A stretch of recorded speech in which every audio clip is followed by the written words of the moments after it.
All right, everybody, how you doing today? This is L.A.Kendrick with another tale from the vault of Would You Dare.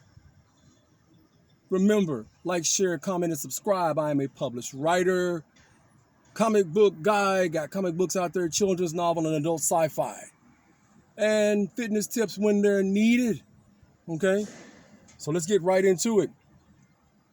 Today we're going to talk about this Native American carvings, and you guessed it, Alabama. Yeehaw! Corn fritters and wieners and whatever. Hey. But enough of the joking. Let me get to the story, all right? So they found some carvings in a cave in Alabama, right? They said the carvings are at least 1,000 years old. And the carvings are kind of weird, so let's get into it. The party don't start till you walk in, but now that you're here, let's begin. 1,000-year-old Native American carvings of mysterious giant humanoids discovered on the ceiling of an Alabama cave. Alabama, I can't get over that. It's just funny to me. A study found large humanoid figures carved on the ceiling of an Alabama cave more than 1,000 years ago. The figures could represent beings of the supernatural world whose names have been lost. High-tech technology was needed to see them in the low-ceiling cave. A scientific study has uncovered massive, ghostly figures carved into the ceiling of an Alabama cave more than 1,000 years ago. The figures of the three, which were humanoid in shape, are amongst the biggest ever uncovered in the North Americas. Some are more than 6 feet long. Per a study, present the findings.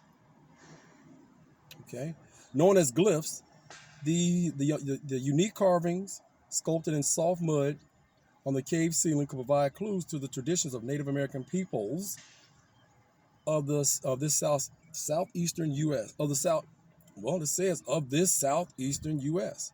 say the study's authors. We know that Native Americans over a very wide area have certain ideas in their religious concepts that they share. They believe in a tiered universe, says archaeologist Jan Simic. They believe that there were the spirit worlds. They believe that Lord have mercy. They believe that there were the spirit worlds all around them that permeate through the natural world, even though you couldn't see them, he said. Invisible figures revealed by months of tenuous work.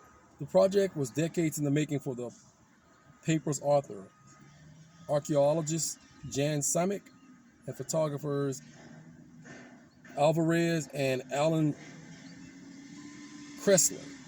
Despite this, they could not document the artwork because of a simple technically challenging barrier. You guys forgive me, we do this live, unedited. The cave ceiling is so close to the floor that it was impossible to take good pictures of the carvings. Alvarez first tried to document the glyphs as a photographer on a National Geographic assignment in 1999. The images were so faint, he told Insider.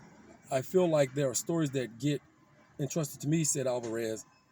That was the motivation. I feel like there are stories that get entrusted to me, said Alvarez. That was the motivation behind doing all the work. Finally, high-tech 3D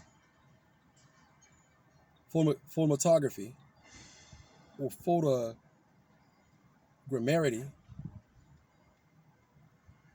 would be the key to capturing the glyphs.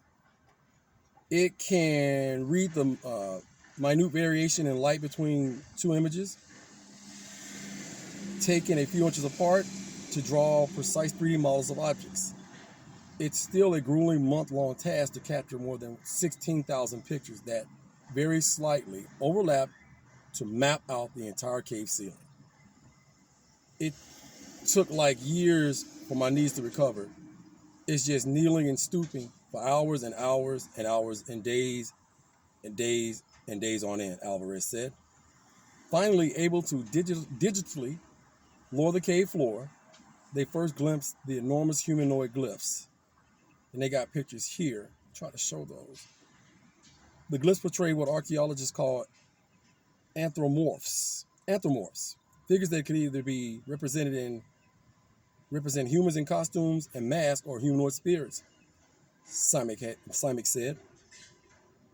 It's either Simek or Simek. It's Simek. These characters were probably deeply ingrained in the culture of the people living near the caves so that they can understand who they were from seeing only that part of them, Simek said. The style of drawings in the Alabama cave is reminiscent of figures seen in the Midwest and the Western U.S.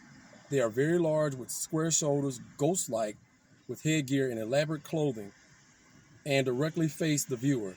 That suggests these figures represented inhabitants of the supernatural world, per the study. One example of similar anthropomorphs can be seen in the Barrier Canyon in Utah. However, the study authors have not been able to link the Alabama figures to recognizable characters recorded in the Southeast Native American stories. They clearly represent a character or a set of characters that were never seen before. Philip Carr, a professor of Native American Studies and Anthropology at the University of South Alabama, who was not involved in the study, was complimentary of the work. It's the work of archaeological teams such as this one that provide those rare glimpses into past ideologies that leave us wanting to know more and even more, he told the Insider. Are these figures related to the underworld? If so, what was the relationship of the people? What was the relationship of the people who drew them to those beings of the underworld? We know little about the people that would have lived around that cave 1,000 and 1,500 years ago. What is called the Middle Wood Phase. In what is called the Middle Wood Phase. We don't have that kind of documentation about artwork that we have for later time periods. We know archaeological contents. We know the archaeological context, but even that is relatively hard to find at this date.